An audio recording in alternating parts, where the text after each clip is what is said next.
ओमज्ञानतिमिरान्धस्य ज्ञानञ्जनशलाकया चक्षुरुन्मिलितं येन तस्मै श्रीगुरुवे नमः।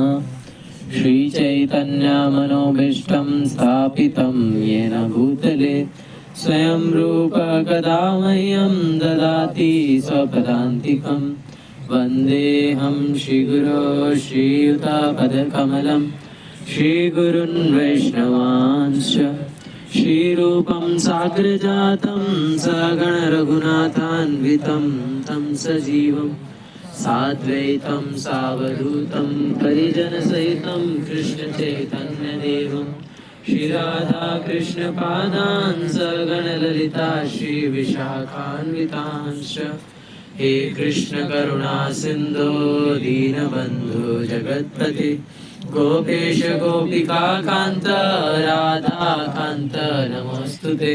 तप्त काञ्चन गौरांगी राधे वृन्दावनेश्वरी वृषभानुसुते देवी प्रणमामि हरिप्रिये। वाञ्छाकल्पतरुभ्यश्च कृपा सिन्धुभ्य एव च पतितानां पावनेभ्यो वैष्णवेभ्यो नमो नमः। जय श्री कृष्ण चैतन्य प्रभु नित्यानंद श्री अद्वैत गदाधर शिवासादि गौर भक्तवृंद। हरे कृष्णा कृष्णा कृष्णा हरे हरे हरे राम राम राम हरे हरे। नमो विष्णुपदाय कृष्णपृष्ठाय भूतले प्रभुपादनुगामी श्रीसुभक्स्वामिने सदा दैन्यशीली सुभाग्याय सर्वजीवकृपाब्धये गुरुशिक्षा सदाचार पालकाय नमोस्तुते। नमो विष्णुपादाय कृष्णप्रेष्ठाय भूतले श्रीमते भक्तिवेदांत स्वामिन्निति नामिने। नमस्ते सरस्वते देवे गौरवाणी प्रचारिणे निर्विशेष शून्यवादी पाश्चात्यदेशतारिणे। मूकं करोति वाचालं पङ्गुहं लङ्घयते गिरिं यत् कृपातमहं वन्दे श्रीगुरो दीनतारिणे परमानन्दमाधवम्। हरे कृष्ण।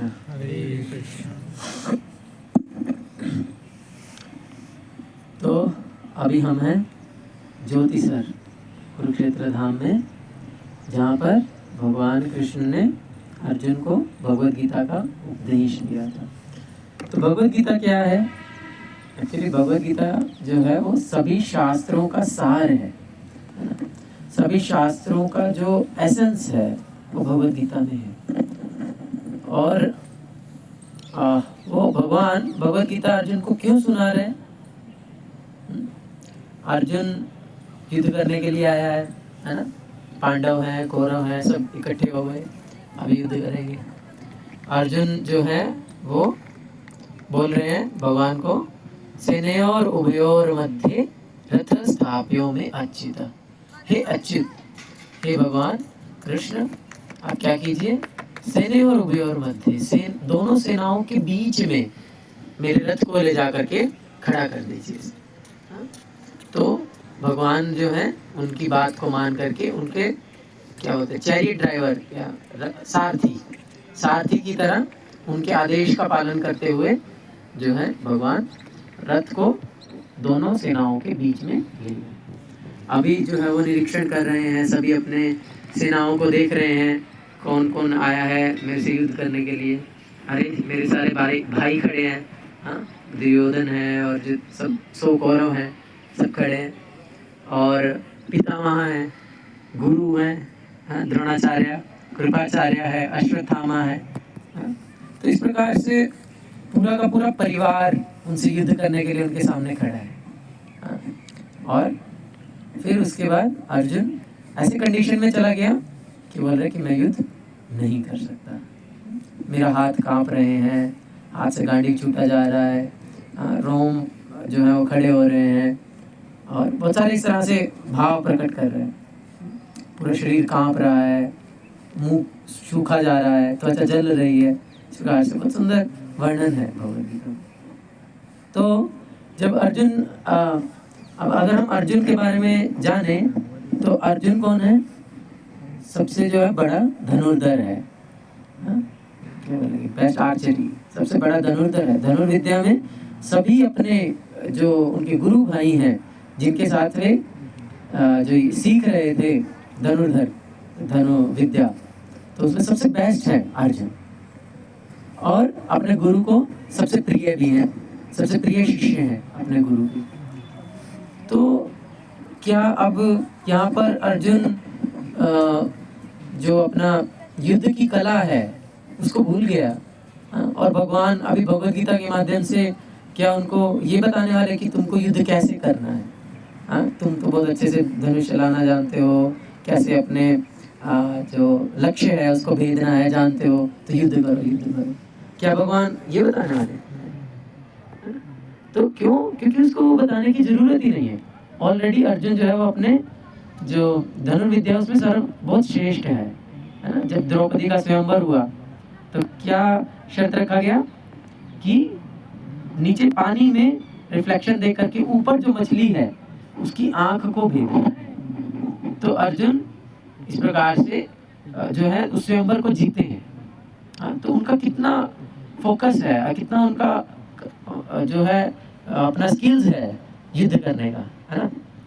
लेकिन और भी बहुत सारे हैं ना, जैसे कि एक बार उनका परीक्षा चल रहा है सबका, तो अर्जुन सबको बोल रहे हैं कि तुमको क्या करना है, उस पेड़ पर जो पक्षी बैठा है दूर में उसको भेज देना। अच्छा, तो सब लोग ऐसे देख रहे हैं कि निशाना लगा रहे हैं कि क्या दिख रहा है। तो कोई बोल रहा है पत्ते दिख रहे हैं, कोई बोल रहा है मुझे पेड़ दिख रहा है, पेड़ पे पक्षी दिख रहा है, इस प्रकार से। लेकिन अर्जुन क्या बोल रहे हैं, जब उन्होंने पूछा कि तुम्हें क्या दिख रहा है, बोले मुझे केवल पक्षी दिख रहा है। तो बोले पक्षी की आंख को भेजना है। अब क्या दिख रहा है? केवल पक्षी की आंख दिख रही है। तो इतना बेस्ट स्किल्स है अर्जुन के पास युद्ध करने का, इतना बेस्ट वो आर्चरी जानते हैं। तो क्या भगवद गीता में भगवान उनको उनकी स्किल्स को कैसे और अच्छा करना है वो बता रहे हैं? नहीं, ये नहीं बता रहे। तो क्या बता रहे हैं कि जो वो सिचुएशन ऑफ फियर है, जो भय है, वो जो कंफ्यूजन है, उस सिचुएशन से हमको कैसे डील करना है, उस सिचुएशन में हमको कैसे प्रॉपरली फोकस करना है, ये हमको जो है भगवान सिखा रहे हैं भगवद गीता से। हमारे पास बहुत सारी नॉलेज हो सकती है, हम पढ़ाई किए हैं, है ना, कॉलेज स्कूल में पढ़ रहे हैं, तो हमारे पास कुछ नॉलेज है, हमारे पास कुछ स्किल्स हैं, प्रैक्टिकल नॉलेज है। लेकिन वो सब होते हुए भी अर्जुन के पास तो सब है ऑलरेडी, लेकिन वो सब होते हुए भी जो है जब युद्ध करने का समय आया तो वो पीछे हट रहा है, मैं युद्ध नहीं कर सकता। तो इसी तरह से हमारे पास भी नॉलेज है, हमारे पास भी स्किल्स हैं, लेकिन समटाइम्स सिचुएशंस ऐसी हो जाती हैं कि वो नॉलेज, वो स्किल्स होते हुए भी हम उसको यूटिलाइज नहीं कर पाते। क्यों? Because of fear, because of confusions, indecision जिसको होते हैं, कि डिसीजन नहीं ले पाते हैं, और कुछ डर है, इनसिक्योरिटी है, क्या होगा क्या होगा। हर जगह ऐसे ही है। इवन हम देखते हैं पशु को भी, है ना, कोई कुत्ता चल रहा है, साथ से कोई जाने लगेगा तो डर जाएगा, है ना, कहीं मुझे मार तो नहीं देगा, कहीं मुझे कुछ करेगा तो नहीं। तो हर सिचुएशन में हम देखते हैं हमको भी कहीं ना कहीं फियर है। हाँ, अभी एग्जाम्स आ रहे हैं, तो इसका बहुत प्रैक्टिकल एप्लीकेशन है कि जैसे जब एग्ज़ाम टाइम है, अभी जैन फेब मार्च, तो क्या होगा, मंदिरों में जो स्टूडेंट्स का जाना बढ़ जाएगा, है ना। जो कभी पूरा साल कभी मंदिर नहीं गए होंगे, वो स्टूडेंट्स भी अभी मंदिर में कम से कम 2-4 दिन तो दिखेंगे। हाँ, क्यों? डर है ना। इसे पता चल रहा है कि भाई हाँ अभी एग्ज़ाम टाइम आ गया, अभी डर का माहौल हो गया है, सबको डर लग रहा है, क्या होगा एग्ज़ाम में, भगवान बचा रहा है ना। तो ये जो ये फियरफुल कंडीशन है, उसमें भी हम अपने गोल को कैसे फोकस कर सकते हैं, ये हमको भगवद गीता सिखा रही है। ये भगवान भगवद गीता में अर्जुन को बता रहे हैं। ऑलरेडी उसके पास बेस्ट स्किल्स हैं, लेकिन फिर भी वो जो अपनी ड्यूटीज़ को पूरा करने से पीछे हट रहे हैं। तो उनको जो है वो ड्यूटीज़ को अपने कैसे क्या बोलते हैं, फियरलेस होकर के और निभा सके, वो सिखाना है। और भगवत गीता को क्या कहा जाता है, लाइफ मैनुअल। हमारे जो लाइफ का मैनुअल है, जैसे कोई मशीन है, तो उस मशीन को कैसे यूज़ करना है ना, उसके लिए एक मैनुअल रहता है ना। वॉशिंग मशीन ले लीजिए, क्या जूसर ले लीजिए, माइक्रोवेव, कोई भी आप मशीन ले लीजिए, है ना, उसके साथ में क्या रहता है, उसका मैनुअल। मैनुअल में क्या होता है, इंस्ट्रक्शन दे रखे हैं, हाँ, कैसे यूज़ करना है, कैसे यूज़ नहीं करना है, डूज एंड डोंट्स, क्या करना है, इसके साथ क्या नहीं करना है ना। तो ये सब चीज़ें मैनुअल में मेंशन रहती हैं। और इसमें क्या क्या फीचर्स हैं, है ना, इसमें जैसे इतने बटन्स हैं, इससे ये होगा, इससे होगा, एवरीथिंग इज एक्सप्लेन। तो ये मैनुअल होता है। तो उसी तरह से हम भगवद गीता को बोल रहे हैं कि Bhagavad Gita is life manual, ये हमारे जीवन का मैनुअल है। तो यानी कि हम अपने जीवन में क्या हमको करना चाहिए, क्या हमको नहीं करना चाहिए, हाँ, और हम क्या क्या कर सकते हैं एक्चुअल में, हमारा कितना पोटेंसी है, हमारा क्या ओरिजिनल पावर है, हमारा क्या ओरिजिनल कॉन्स्टिट्यूशन पोजीशन है, वो हमको भगवद गीता सिखाती। तो भगवद गीता बात करती है हमारे बारे में, जीव, लिविंग एंटिटीज, जीव के बारे में।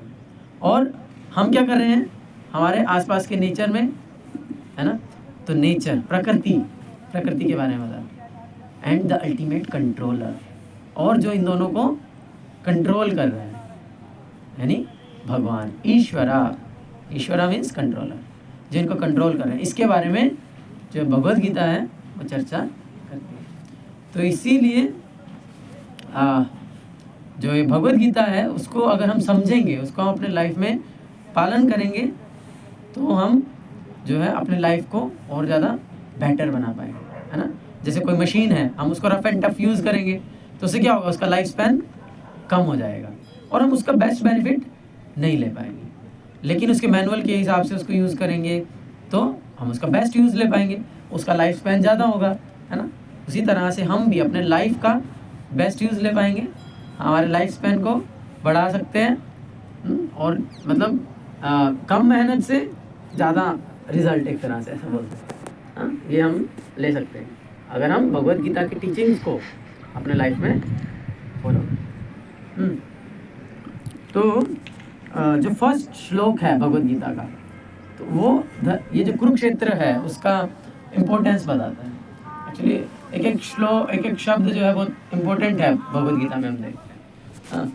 तो बहुत सुंदर श्लोक है, मोस्टली सब लोग जानते होंगे भगवद गीता का फर्स्ट श्लोक तो एटलीस्ट, क्या, धर्म क्षेत्रे कुरुक्षेत्रे समवेतायुत्सवः मामका पांडवाश्चैव किम अकुर्वत संजय। धर्म क्षेत्रे कुरुक्षेत्र, धृतराष्ट्र बोल रहे हैं कि धर्म क्षेत्र कुरुक्षेत्र में समवेता, जो इकट्ठे हुए हैं, युयुत्सवा, युद्ध की इच्छा से, कौन इकट्ठे हुए हैं, मामका, मेरे पुत्र यानी कौरव, और पांडवाश्चैव, और पांडव भी। तो ये दोनों जो इकट्ठे हुए हैं युद्ध की इच्छा से, समवेता युत्सव मामका पांडवाश्चैव किम अकुर्वत, उन्होंने क्या किया, संजय, हे संजय।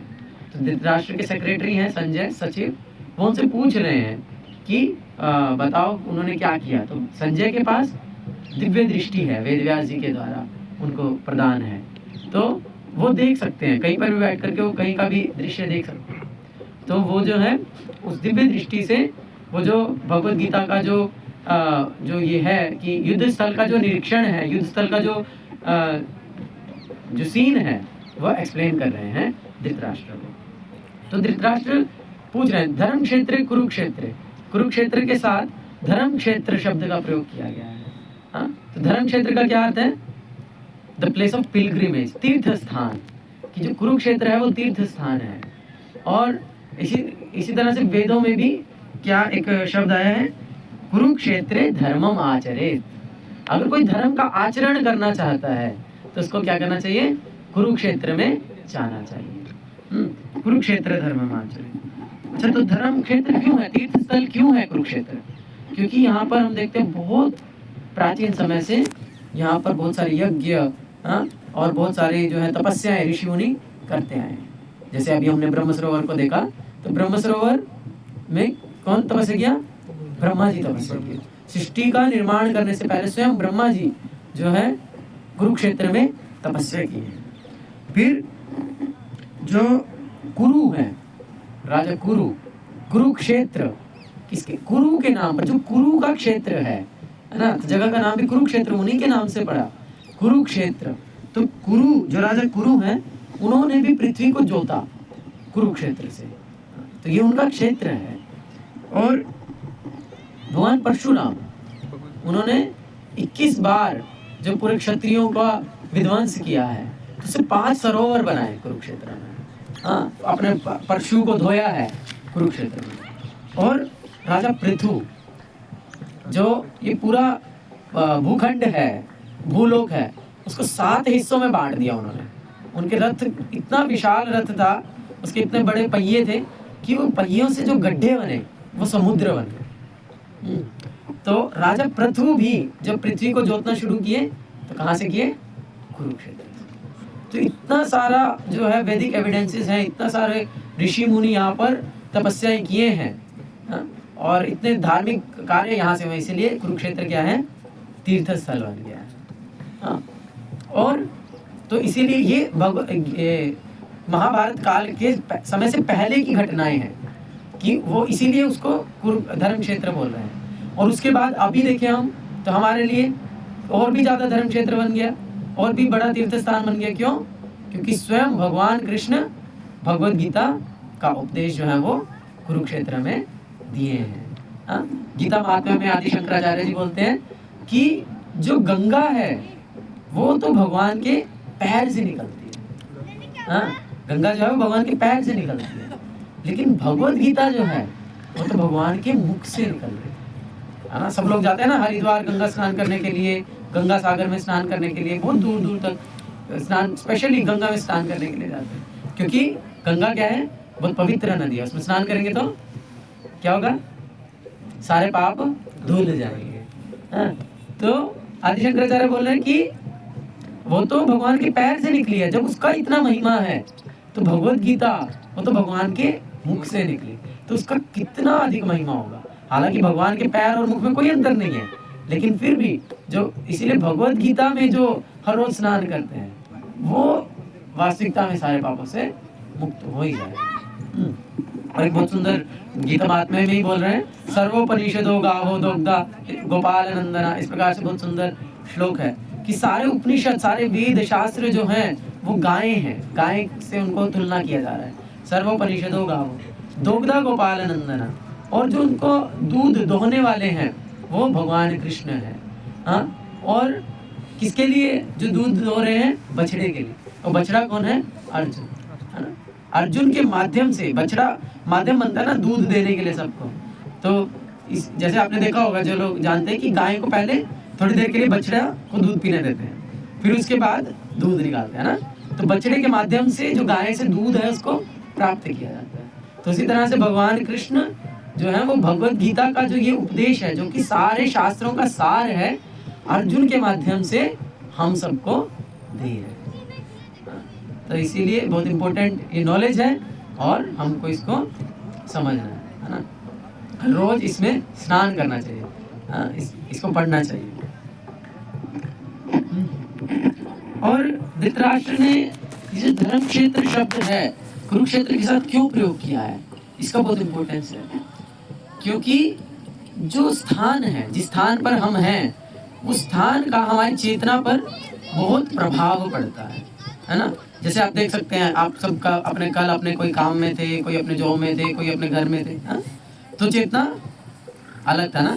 और आज जब हम धर्म क्षेत्र कुरुक्षेत्र में हैं, हा? हम भगवान के तीर्थ स्थलियों का, लीला स्थलियों का दर्शन कर रहे हैं, तो आज चेतना अभी कुछ और है ना। कीर्तन करने के बाद एक अलग उत्साह, एक आनंद का अनुभव होता है ना, पॉजिटिव वाइब्रेशन। तो ये जो है, जो स्थान है वो हमारी चेतना के ऊपर बहुत प्रभाव डालता है। इसलिए हम किस स्थान पर रह रहे हैं, किस स्थान पर जा रहे हैं, बहुत इम्पोर्टेंट है। क्योंकि यहाँ पर धृतराष्ट्र बोल रहे हैं, फियरफुल है ना, धृतराष्ट्र को भी डर लग रहा है कि वो तो धर्म क्षेत्र में है, तो धर्म क्षेत्र का तो प्रभाव पुण्यात्माओं पर पड़ेगा। और पुण्यात्माएं कौन है? पांडव हैं, तो पांडवों के यानी धर्म क्षेत्र में दोनों इकट्ठे हो गए, कुरुक्षेत्र में हैं, तो पांडवों के ऊपर इसका पॉजिटिव इफेक्ट पड़ेगा। हाँ, हो सकता है मेरे जो पुत्र हैं, कौरव हैं, वो समझौता करने के लिए तैयार हो जाएं, क्योंकि उनके ही फेवर में इफेक्ट जाएगा प्लेस का। हाँ, तो कहीं वो समझौता ना कर लें, धृतराष्ट्र को ये डर है। और दूसरा क्या कि कहीं पांडव, वो तो ऑलरेडी इतने करुणा हैं, इतने ऑलरेडी इतने जो है देवता के गुण हैं उनमें, तो कहीं वो सोचे कि छोड़ो, हमारे कारण युद्ध करेंगे तो इतने सारे लोग मारे जाएंगे, छोड़ो युद्ध करना कैंसिल, हम लोग ऐसे ही रह लेंगे, हमको नहीं चाहिए कुछ भी। तो वो भी नहीं चाहता था धृतराष्ट्र। धृतराष्ट्र चाह रहे कि ये मर ही जाए, बस खत्म हो जाए, बचे ही ना, कांटा खत्म हो रास्ते का, ये चाह रहे। तो इसलिए डर का सिचुएशन है, इसीलिए पूछ रहे हैं। और देखो जब ऐसा सिचुएशन होता है तो कैसा इंक्वायरी कर रहे हैं, बोल रहे हैं, पहले वो खुद ही बोल रहे युद्ध सभा, युद्ध की इच्छा से एकत्रित हुए हैं। फिर बोल रहे किम अकुर्वता, क्या किया। अभी हम सब प्रसाद पाने के लिए बैठे हैं, हम सब प्रसाद सर्विंग हो रहा है, अब हम क्या करेंगे, प्रसाद पाएंगे, प्रसाद खाएंगे, है ना। अब ऐसा कोई कहे कि भाई सब लोग प्रसाद खाने के लिए बैठे हैं, सबको प्रसाद सर्व कर दिया, फिर उन्होंने क्या किया, तो मूर्खतापूर्ण प्रश्न है ना। तो ये धृतराष्ट्र की मूर्खता है कि बोल रहे युद्ध सभा, युद्ध करने के लिए इकट्ठे हुए हैं, लेकिन किम अकुर्वता, क्या किया। तो ये क्यों हुआ, क्या धृतराष्ट्र मूर्ख है, नहीं, वो तो राजा है, राजा तो समझदार है, आप पूरे राज्य को संभाल रहे हैं, लेकिन ऐसा क्यों हुआ, फियरफुल कंडीशन, क्योंकि डर की स्थिति में है, क्योंकि जो है डाउट्स हैं, अब क्या होगा क्या होगा। हमको भी है ना हमारे लाइफ में डाउट्स एंड फियर।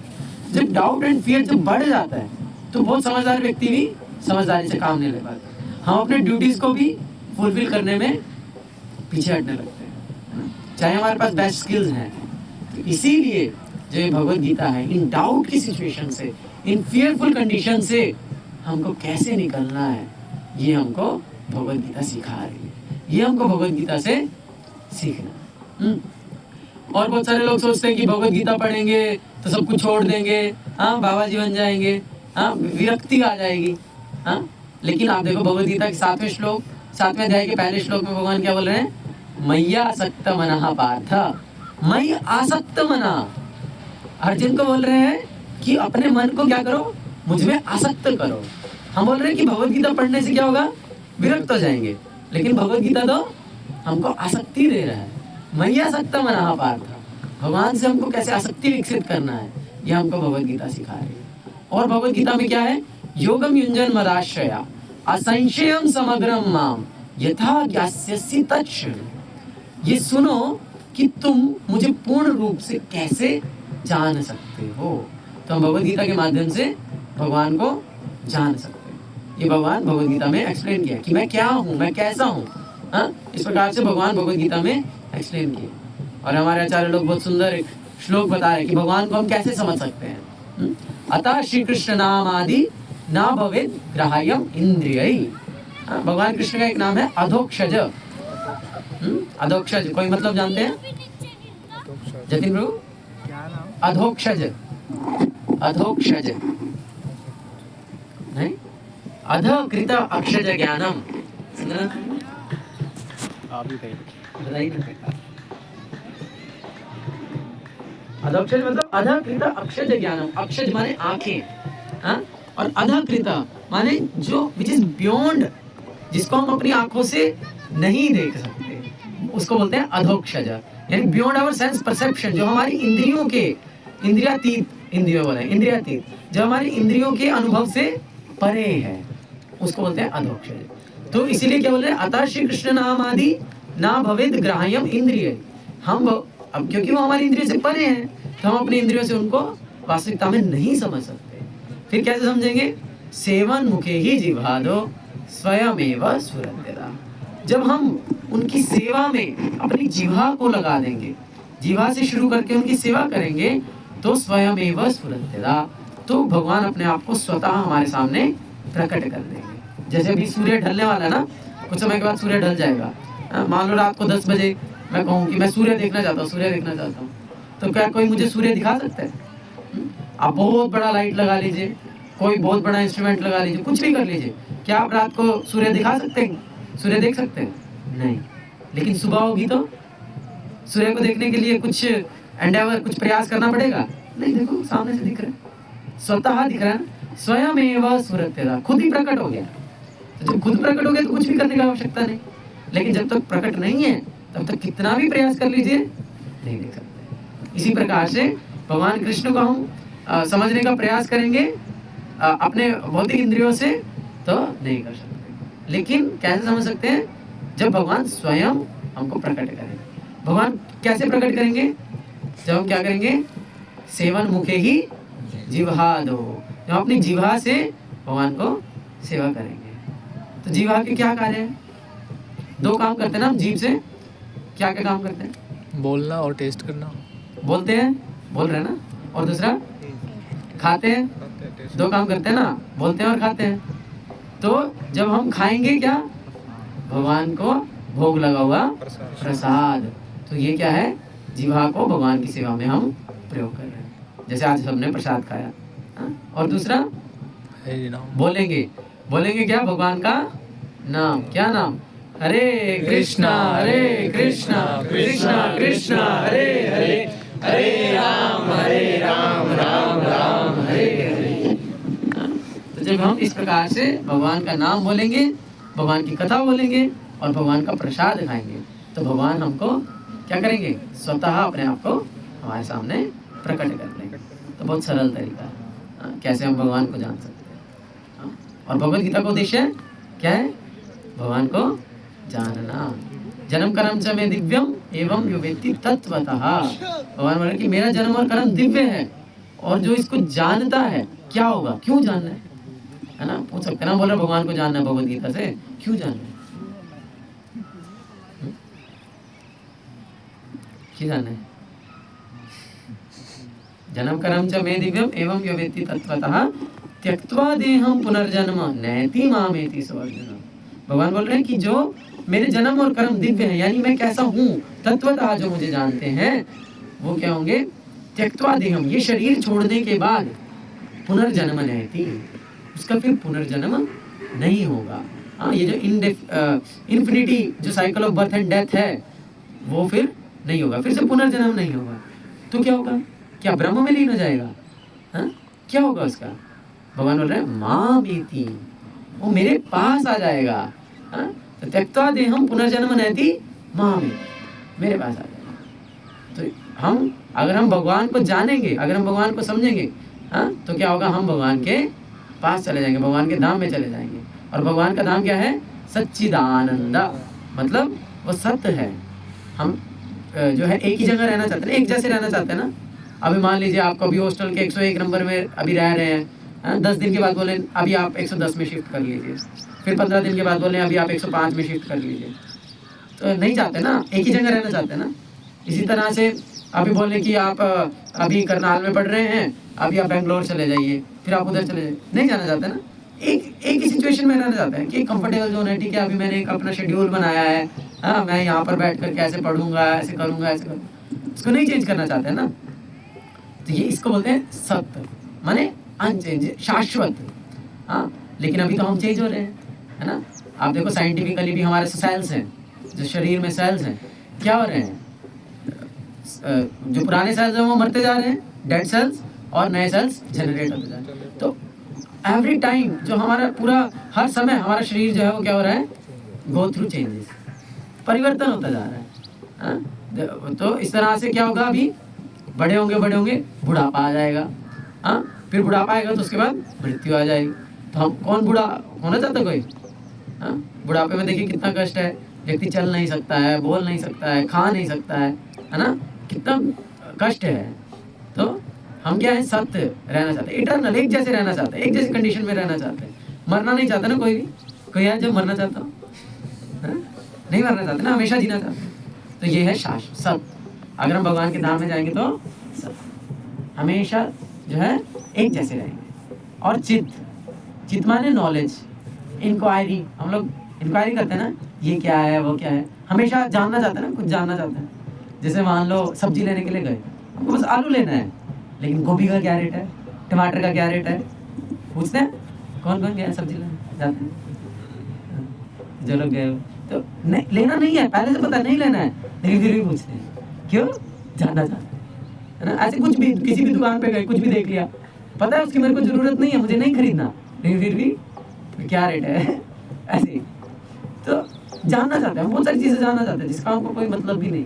तो ये क्या है, इट शोज इंक्वायरिंग टेंडेंसी, हम जानना चाहते हैं, नॉलेज लेना चाहते हैं। तो भगवान का नाम क्या है, चित्त, कंप्लीट नॉलेज, पूर्ण ज्ञान है। वहां पर हम पूर्ण ज्ञान है, तो जानते हैं, सब जानते हैं। और आनंद, अभी रसगुल्ला किस किस को पसंद है, रसगुल्ला पसंद है? और जलेबी, क्या राजस्थान में क्या दाल बाटी और चूरमा, और एमपी में क्या है, एमपी का डिश पोहा और समोसा भी बहुत। और समोसा, हाँ पोहा महाराष्ट्र में भी होता है ना। तो पसंद है ना सबको खाना। तो अभी कितने रसगुल्ले खा सकते हैं, 1 2 5 10 1 किलो? नहीं। हाँ नहीं, तो रसगुल्ला पसंद है ना, खाने से सुख मिलता है ना, आनंद मिलता है ना, अच्छा लगता है ना खा के। लेकिन फिर क्यों नहीं खा सकते 5 किलो रसगुल्ले? नहीं खा सकते ना। हाँ, फोन चलाना अच्छा लगता है ना सबको, टाइम पास करना, शॉर्ट्स देखना या इंस्टाग्राम, हाँ और क्या है, स्नैपचैट, सबको अच्छा लगता है चलाना। लेकिन कितना टाइम चला सकते हैं, क्या होगा, आंखों में दर्द हो जाएगा, सिर में दर्द हो जाएगा, चलाने के तो बच्चे 16 घंटे भी चलाते हैं हमारे पास। आंखें दर्द नहीं होते? अब पता नहीं कैसे। के समय की बर्बादी तो हो रही है ना। हाँ, तो इसको बोलते हैं सुख। सुख मीन्स जो एक टाइम के बाद क्या होगा, डिक्रीज होगा, हाँ घटता जाएगा। एक रसगुल्ला खाएंगे बहुत अच्छा लगेगा, दूसरा खाएंगे अच्छा लगेगा, फिर उसके बाद जितना पहला रसगुल्ला खाने से अच्छा लगा था उतना अच्छा नहीं लगेगा, कम अच्छा लगेगा। मतलब जो सुख की टेंडेंसी है वो क्या होती जाएगी, धीरे धीरे डाउन। एक टाइम आएगा आप इतना रसगुल्ला खा लोगे कि अब मैं देखना भी नहीं चाहता, चाहे मुझे कितना भी पसंद है, अब मैं देखना भी नहीं चाहता, है ना। ये है सुख। हाँ, लेकिन आनंद क्या है, इसका opposite, it will go on increasing, आनंदम बुद्धिवर्धनम। हाँ, बढ़ता जाएगा, बढ़ता जाएगा, टाइम के साथ साथ बढ़ता जाएगा। हाँ, जैसे हम बोल रहे थे ना अभी प्रसाद पाते हुए, वैकुंठ द्वार दर्शन किया ना सबने। तो वैकुंठ द्वार मटेरियल एंगल से देखे तो वो क्या है, जस्ट छोटा सा एक रास्ता है, पतली सी गली है, बस उसको फूलों से सजाया हुआ है। हाँ, लेकिन देखो भक्त लोग कैसे पूरा पूरा साल वेट करते हैं, अरे कब वैकुंठ एकादशी आएगी, छुट्टी लेकर के आ गए, देखो प्रभु जी, हाँ सब छुट्टी लेकर के आ रहे हैं स्पेशली कि हाँ वैकुंठ द्वार तो दर्शन करना ही है, साल में एक बार बोलते हैं। हाँ, तो पहले बार जब दर्शन किया होगा तो अगली बार उससे ज्यादा एक्साइटमेंट है ना दर्शन करने के लिए। हाँ, अगली बार और ज्यादा एक्साइटमेंट है ना। तो ये क्या है, ये मतलब वहां पर हमको क्या मिल रहा है, आनंद मिल रहा है। तो आनंद कहाँ मिलता है, आध्यात्मिक गतिविधि में, है ना। मतलब जो कि टाइम के साथ बढ़ता है। कीर्तन करके सबको आनंद आया। तो ऐसे अभी नेक्स्ट टाइम कीर्तन करने का ऐसा इच्छा है कि हाँ कीर्तन किया जाए, हाँ या नहीं? बोलो बोलो बोलो। ये लग रहा है सब अभी सब सुना जाते हैं। हाँ? रसगुल्ले याद आ रहे क्या? तो ये है आनंद। तो भगवान के धाम में क्या है, आनंद। मतलब जो कभी जितना भी इंजॉय करो वो कम नहीं होगा, वो बढ़ता ही जाएगा, बढ़ता ही जाएगा। आनंदम बुद्धिवर्धनम। तो हम ऐसा लाइफ जी सकते हैं, मतलब कोई बीमारी नहीं, बोलते कोई रोग शोक, हाँ जरा व्याधि कुछ भी नहीं, केवल केवल आनंद कंद, केवल आनंद ही। सब खुश रहना चाहते हैं ना, केवल खुशी खुशी, आनंद ही आनंद है, ये भगवान का नाम। और वहां पर जाने के लिए हमको क्या करना होगा, भगवान को जानना होगा।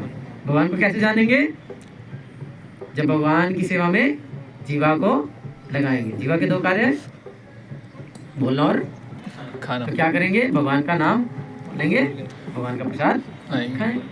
खाना कोई मुश्किल प्रोसेस है, सब खाते तो हैं ही हैं, तो हम भगवान का प्रसाद खाएंगे तो हम उससे भगवान को सेवा हो जाएगी। ठीक है।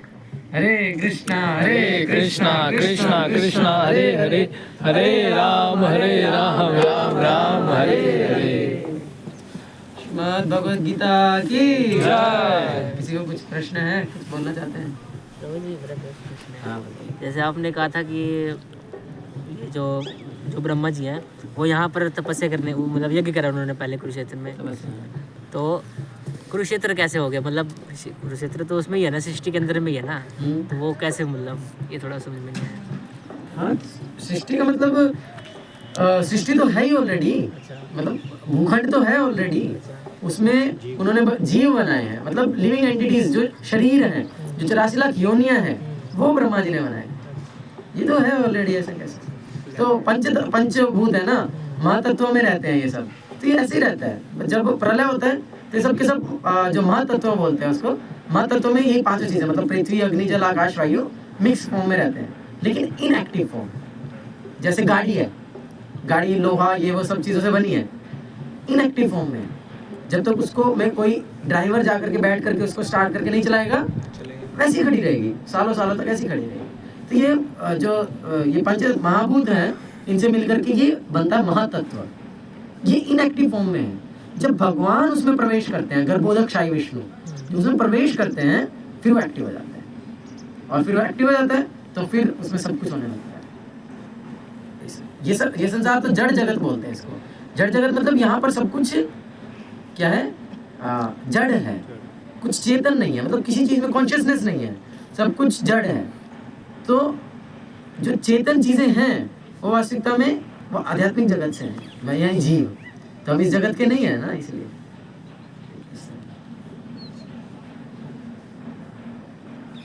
और किसी को करते हैं कॉन्शियसनेस और आत्मा बोलते हैं, इनमें कुछ डिफरेंस है? कॉन्शियसनेस यानी चेतना, चेतना जो है वो आत्मा का लक्षण है, चेतना ही आत्मा नहीं है। जो चेतना है वो आत्मा का एक लक्षण है।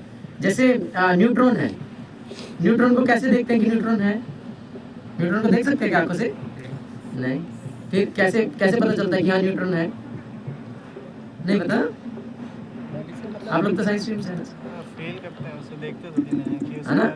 मैं सुना हूँ कि एक ट्यूब है, उसमें पार्टिकल्स मूव कर रहे हैं, तो उसको देख नहीं सकते, but because that particles are moving तो ये एक्सेप्ट किया जाता है कि यहाँ पर न्यूट्रॉन है ना। तो अभी वो न्यूट्रॉन, वो पार्टिकल्स मूव करना, वो न्यूट्रॉन थोड़ी है, बट लेकिन वो एक सिम्टम है जिसके थ्रू हम जान पा रहे हैं कि यहाँ पर न्यूट्रॉन है, मॉलिक्यूल मूव कर रहे हैं, व्हाटएवर। उसी तरह से जो चेतना, कॉन्शियसनेस होना, ये एक लक्षण है कि शरीर में आत्मा है। आत्मा और चेतना एक नहीं, उसका लक्षण है। कैसे कि आत्मा है, इसका क्या प्रूफ है? अब आत्मा का साइंस बताया गया है। क्या बोल रहे हैं? केशाग्र शतभागस्य शतधा कल्पितस्य च, बाल के अगले हिस्से का 10,000वां भाग किया जाए। बाल के, सिर्फ पूरे बाल का नहीं, एक बाल का नहीं, बाल के अगले भाग का, बाल अग्र, उसके आगे के भाग का अगर उसके 100 भाग किए जाए, और फिर उसके फिर से एक भाग के फिर से 100 भाग किए जाए, तो जो बनेगा वो जो उतना साइज है आत्मा का। तो हमारे पास क्या ऐसा मशीन है जिससे कि हम इतना छोटा चीज को देख सकें? अगर इतना छोटा चीज को हम ऐसा मशीन से देख सकते हैं, ऐसा हमारे पास मशीन है, तो हम आत्मा को देख सकते हैं। नहीं तो हम एलिजिबल नहीं है ना, हमारे पास कोई ऐसा मशीन नहीं है जिससे कि हम आत्मा को देख पाए। तो जैसे न्यूट्रॉन है, सेम एग्जांपल, हम उसको देख नहीं सकते उसको, लेकिन उसको एक्सेप्ट करते हैं अकॉर्डिंग टू, क्योंकि मॉलिक्यूल्स मूव कर रहे हैं, है ना। उसी तरह से आत्मा है, हम उसको देख नहीं सकते, उसमें वो भी हम देख सकते हैं, लेकिन हम अगर योग्य बनेंगे तो, अगर हमारे पास वो क्वालिफिकेशन है, अगर हम उतनी छोटी सी चीज को देख सकते हैं तो, लेकिन वो हम नहीं देख सकते, तो हम उसको एक्सेप्ट करते हैं ऑन द बेसिस ऑफ उसके सिम्टम, दैट इज कॉन्शियसनेस।